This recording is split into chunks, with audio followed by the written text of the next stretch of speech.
Hey, and welcome to Revere TV News. I'm Rick Freni. And I'm Debbie Peczka, here to give you the latest updates for what's new around the city. Revere has been making major headlines lately, first with a school committee member who has been charged for selling a Class E drug to an undercover police officer. The Revere School Committee will be meeting to discuss a request for resignation. Donna Wood Pruitt sold leftover prescription diabetes medication to a family friend who brought an undercover officer to her home. Pruitt claims that it was an innocent mistake and she just didn't want the medication to go to waste. This exchange was started by a Facebook post she claims she wrote to help someone obtain this specific type of medication for the right purposes but a little cheaper. The post was taken down quickly after she learned it was illegal. Our school committee, including the mayor, will vote on the decision for her mandatory resignation. If her seat is soon vacated, it must be filled by the runner-up from the last election, which would be former school committee member Fred Sinella. City election papers have been pulled for many of the candidates who have chosen to run for the upcoming election. But some who haven't gone public have our residents wondering what their next move is going to be. There is much talk around the city about the potential of City Councilor Brian Arrigo running against Mayor Dan Rizzo for his position. After many people have approached Arrigo about this opportunity for him, he says that he really needs to give it some thought. He stirred up the possibility after not taking out papers to rerun for his current position. If Arrigo decides not to run for mayor, Dan Rizzo may remain unopposed for the next election. In the heat of wondering about the fate of the race, Mayor Dan Rizzo has ramped up his campaign. Driving down Broadway last weekend, you'd see signs along the street and people waving in support of our current mayor.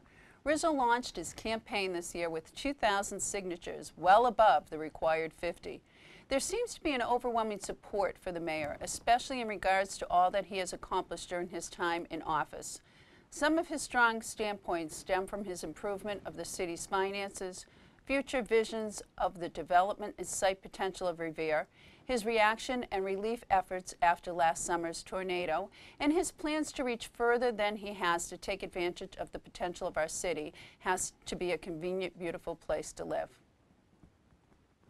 Mayor Dan Rizzo was discussing the future of Revere and what he hopes will happen to improve the city as part of the planned Revere Initiative. He sat down with Director of Economic Development, John Fester, to talk about the creation of a 50-member steering committee that will be divided into 5 subcommittees focusing on specific goals and objectives. Take a look at what we have here. For the first time, people knew that Revere had these assets. But what's happening now is once these developers are coming in, they are so pleasantly surprised in terms of the streamlining of the permitting process, how we welcome developers into the city of Revere. And we're trying to do this Plan Revere initiative with getting aggressive development, but we want to do it in the proper way. We want to make sure, we want to hear from the people of the city of Revere. Yeah, well, you've obviously, you've given a great explanation as to how we've kind of proceeded since we took over a little over 3 years ago. But one of the things I think you and I agreed on this was that we had to change the way people perceived Revere, that we are a good place to do business, that it is a good place to invest money. And that's why we've got close to $100 million of investment going on just on Revere Beach alone right now. And there is a new perception of the city that this is a great place to be. A new face you'll see in the city's school committee run is lifelong Revere resident Al Terminello. Terminello is a graduate of Revere High School, has a degree from the New England Institute of Mortuary Science in Boston, and has been in the funeral industry for 35 years. He is also a photographer you may see around the city, contributing to the Revere Journal and Advocate newspapers. He is currently working for the Commonwealth of Massachusetts Department of Public Safety as a customer service specialist.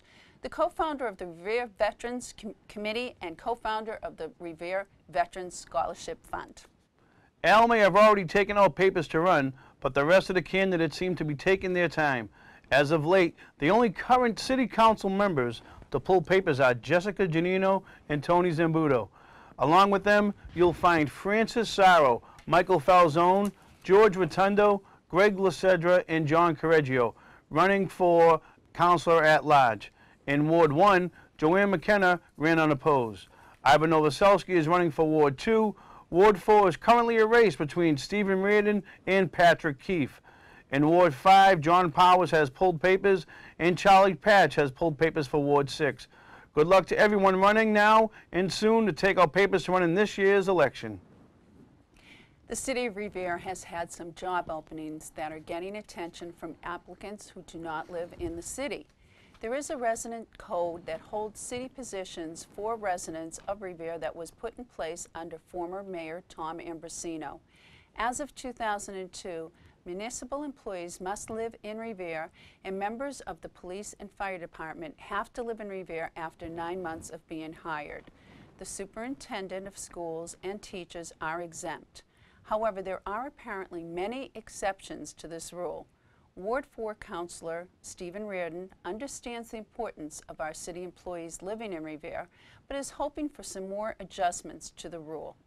He believes that sticking solidly to this code could limit the city's potential. Reardon says he would hate to see a person better qualified for a job be denied because they don't live in Revere. Mayor Rizzo supports this by including that most residency waivers are issued to non-resident applicants who have a certain skill set that is hard to find. Revere caught a lot of negative attention in the headlines this month after the beach brawl that broke out against police near the bandstand. This happened on Mother's Day when state troopers and Revere police approached a crowd of over 100 young people after getting complaints of them being rowdy, drinking in public, and possibly smoking marijuana. The crowd grew resistant towards the officers and started getting violent when the officers called for backup. People were throwing bottles and fighting back at the officers, trying to suppress the crowd. It took state police and officers from Revere, Lynn, Chelsea, and East Boston to scatter the rowdy crowd. In response to the brawl and the expected business on Revere Beach, because of summer approaching soon, there will be an increase of enforcement around the beach area. Uniformed officers and officers in plain clothes will be working with Revere police, patrolling the beach around large crowds that gather when the weather gets warm. They are trying to prevent the possibility of a brawl like this happening again. Something new you may see popping up in the future is McDonald's at the Wonderland Marketplace. The restaurant has been proposed by an undisclosed developer last week before the Conservation Commission. The proposal showed a 4,200 square foot restaurant sitting at the edge of the parking lot at Butler Circle with the curb cuts leading right into the restaurant's parking lot and drive-through. Key Point Partners, William Lawler Jr., is in the process of finding a potential tenant, but that information cannot be disclosed yet. We'll just have to wait and see. And with that, we'll take our first break. Stay with us, and we'll be right back.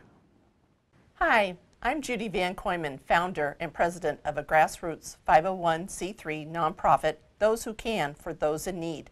I started this in memory of my husband Van after losing him to cancer in 2007. I went through some what I call bumps in my life and couldn't find any proper resources to help me. So I wanted to bring resources to people. The categories that we help with are elderly, losing a loved one, children, low income, and homeless issues. And the organizations are from the Boston and North Shore area. Hi, I'm Vin Recchia, a board member. Our organization holds 2 major events each year. Our resource fair will be held this year on September 12th from 10 a.m. to 2 p.m. in the Robert DeLeo Senior Center in Winthrop. All of our service partners will be there with informational booths. There will also be live music, food, and lots of activities for children. Our annual fundraiser in the spring is called Uplift Yourself with Laughter. It is a comedy event with many great raffle prizes. To learn more about our organization or to sign up for our newsletter, you can find us at twctin.org, or you can contact our President Judy at 617-462-5719 or Judy, Judie, at twctin.org.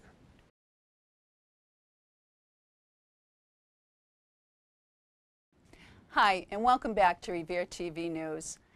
Now, a few weeks ago, I attended the Rossetti Cowan Senior Center's Thursday morning knitting group, and I was inspired by the wonderful women who put in the time to teach others how to knit, in most cases, make things for charity.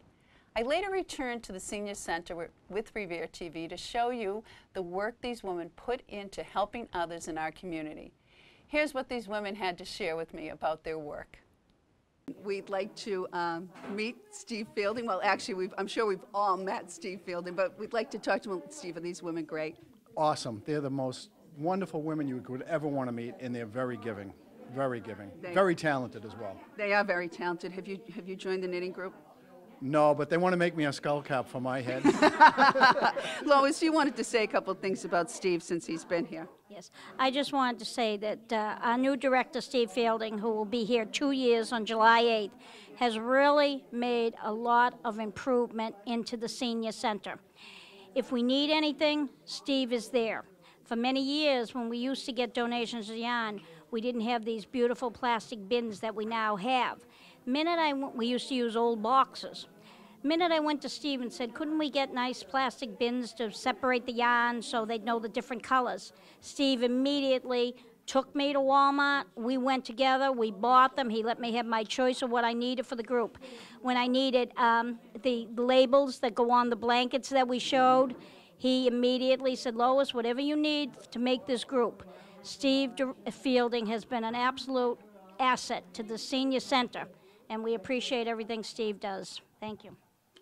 Very kind. Thank you, Lois. It's a pleasure to have you here, and you know, it wouldn't work without you. So, you know, you should get some accolades in this, too. These are two great people working at the Rossetti Cowan Senior Center, and I'm proud to be able to do this and would love to come back anytime you guys want me because it is so much fun being here. This is Lucy McGrath.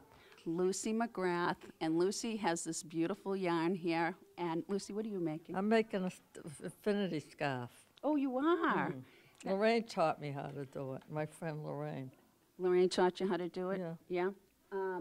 Did she pull it out and get mad at you when you did it wrong? No, I pull it out myself. And so do you make others for other people? Yes, I make the hats for the soldiers and blankets for the dogs, the homeless dogs we made, and scarves, you know. And I have to tell you, when I did bring up the blankets to the animal shelter, they were so thrilled. Really? They were so thrilled. That was, out of everything, we had boxes and packages, but the thing that they immediately went to was the blankets. I made that orangey one, and my sister laughed. She said, don't ever make my dog that color. She hated it. They were all beautiful, Yeah. and they loved them. So, I mean, they were very thankful to Yeah, what well, you guys... that's nice. She'll appreciate that, you know. Yeah. So, who's your hero? I have everybody's my hero that I met up here, you know. Met up here. Yes. How about you? I told you I wouldn't ask you, but I'm coming back. You're coming back to me. I'd have to say my children. Your children. My daughter and sons. Is there any particular reason, I ask, I mean, any reason that you say that? And I know because we all love our children, and I know that. But any particular reason you would say you're heroes? Well, because I know my daughter works very hard, and raising two children and working is very tedious, and it's a lot of stress. So I see what she does every day, and I'm proud of her. Good. That's a great mom. I know it. Hey, you know what? I think all our children are our heroes. I mean, I would say that with mine, too. It's a hard time to be growing up and... It is. It's hard. I don't have children, but if I had them, I wouldn't want them growing up in this day and age. But you guys are my heroes, and this is how I'm going to end this, Bob, right now, because when I came here 2 weeks ago, I was so impressed with all these ladies, and I think the reason the word hero comes into my mind is there are...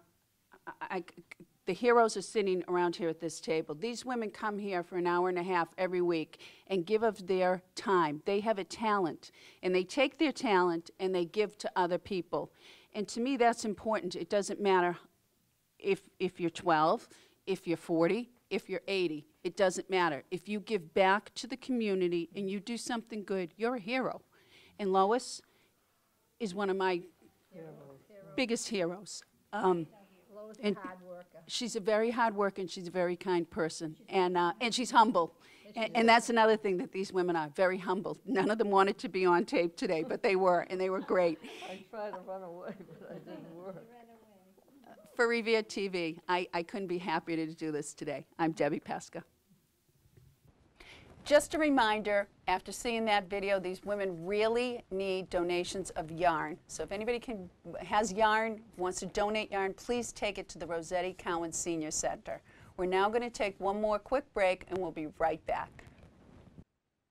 More than 65 million people, 29% of the U.S. population, provide care for a chronically ill, disabled, or frail family member or friend, and spend an average of 20 hours per week providing care for their loved one. 15% of children under the age of 18 are being raised by a grandparent or family friend over the age of 55. 14.9 million adult family caregivers care for someone who has Alzheimer's disease or another dementia. The close relationship between the caregiver and care recipient is a shared relationship with involved emotions, experiences, and memories which can place the caregiver at higher risk for psychological and physical illness. The Family Caregiver Support Program can help. Our services are free of charge and include educations and trainings, grandparent support, specialized information and referrals, support groups, one-on-one counseling, and in-home assessment. If you'd like to learn more about this free support program for caregivers, please contact Christine Crean at Chelsea Revere Winthrop Elder Services, 617-884-2500. Again, the number is 617-884-2500. Thank you.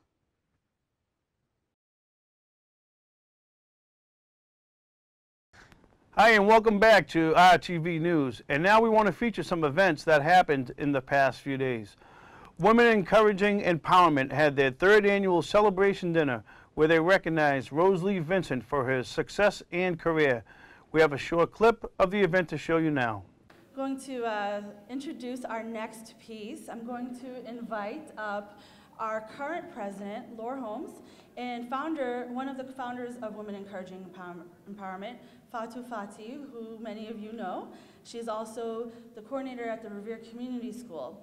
Both Fatou and Laura are going to talk about a recent process that the board and staff had just conducted to create a current and future vision, a strategic vision about the next phase of Women Encouraging Empowerment. So please welcome Laura Holmes and Fatou Fati. And these were just some of the ways that we went about that process. We thought about the strengths, we thought about what we looks like. We talked to each other, we got in groups, we did visioning, and we wanted to figure out how to build for the next stage at We. And these are some of the themes that came up. I think they'll make sense to everyone. We want to increase our visibility. You all know us and know us well, but a lot of people, believe it or not, still don't know us. And we'd like to advance that. We'd like to work with more partners and more in collaboration, both in Revere and in the other communities where we serve folks. Last Thursday was the Reinstein Senior Prom. This is a senior dance celebration originally started 20 years ago by Bill Reinstein. It is now carried out by his daughter, Kathy Reinstein. This year, it was at the Beachmont VFW. Revere TV community member Morris hosted the event while Chris Piazza filmed it. Here's a little of what went on at the Reinstein Senior Prom.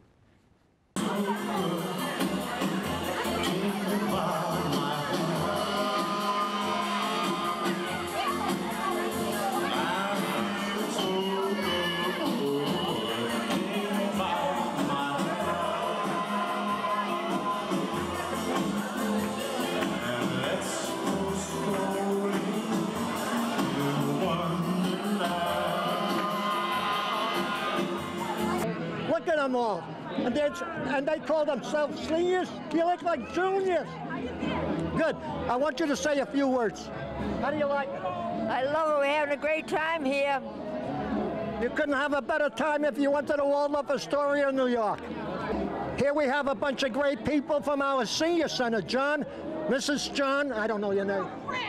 Fred. Oh, I'm sorry, folks, that's Fred, who donated a lot of the music that we play at the Singers. Fred, thank you, thank you. Say, and these young ladies over there, thank you.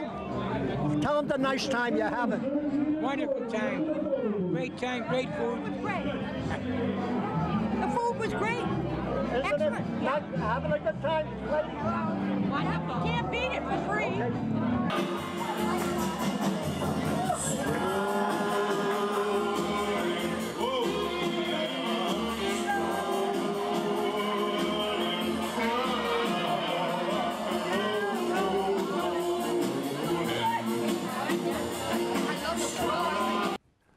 And the Revere Beach Kite Festival was this past Sunday.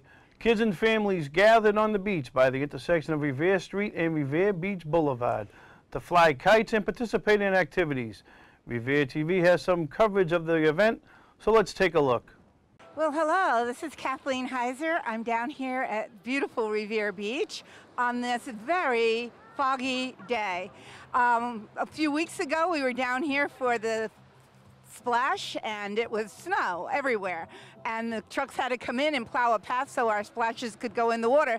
But today it's not the problem. Today we have a little bit of fog in the sky, but we're here for the 2015 Kite Festival sponsored by the Revere Beach Partnership, and we have a lot of stuff going on here, and let's take a look at what's happening.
In upcoming events, the Revere Public Schools Career Fair is this Thursday, May 21st, from 4 to 7 p.m. at the Rumney Marsh Academy. This fair encourages people who are looking to work for our school system. Visitors to the career fair will have the opportunity to speak with representatives from all of our schools to talk about their interest and ask questions. Superintendent-elect Diane Kelly hopes this career fair will enable both the school system and potential employees to determine whether or not they are a great fit in collaboration with our kids. Those interested in attending the career fair may pre-register at revere.mec.edu. If you know anyone in Revere with a particularly beautiful property, home, or business, please notify the Revere Beautification Committee. The RBC is looking for nominations to consider for the Home of the Month or Business of the Month awards. They determine the winners of these awards based on having a visible gardening or greenery, being well manicured and maintained, and being clear of litter, trash, bins, graffiti, and high grass. These awards begin in May and end in October with 2 home awards per month and business awards presented as warranted. If you know of any beautiful home or business in Revere, you can contact the Revere Beautification Committee at 781-485-2770 or at reverebeautification.com. And the City of Revere is hosting its Memorial Day exercises on Monday, May 25th. This will be on the lawn at the American Legion Hall on Broadway at 11 a.m. The guest speaker this year is the superintendent of the Chelsea Soldiers Home, Cheryl Poppy. The ceremony will include the laying of the wreaths, music, the playing of taps, and the citation of the names of Revere's fallen soldiers from the Revolutionary War through the Gulf War. Now to highlight some of our community members. Mike Hinojosa, Director of Revere Parks and Recreation, along with Peter DiGiulio, have been in to check out camera equipment to cover some Revere High School girl softball games. You'll see these games airing on Revere TV Channel 8 and our YouTube page as they are covered. As your community source, we encourage more community members to utilize our services to record and cover events around the city. If you would like to take part in filming any RHS event or sports games, you can contact Bobby Driscoll at 781-426-9498, extension 4, or at robert.driscoll@reveretv.org. And before we end tonight, I want to congratulate my co-host, Rick, and his wife, Jody, who received recognition from the City Council for their work in raising awareness and financial support for the special needs children in the city of Revere. Congratulations, Thank you, Debbie. Rick. Thank you. You guys did a lot of work. Yeah, it was a lot. Yeah, it was nice. Brian Arrigo nominated us. We got the commendation and had the family up at the council desk there, and I heard your son gave a little speech. Yeah, little Rick gave a little speak from the heart. He thanked his mom and dad and the community for supporting him and all his buddies with autism throughout the years. So it was nice. It was nice to be acknowledged by the city council. Well, that's Hopefully great. that'll raise more awareness, which create more funds. We can do more for the kids in the future. Well, congratulations. Thank you so much. And that's all we have for tonight. Thank you for watching Revere TV News. I'm Debbie Peczka. And I'm Rick Freni. Be well and have a pleasant tomorrow.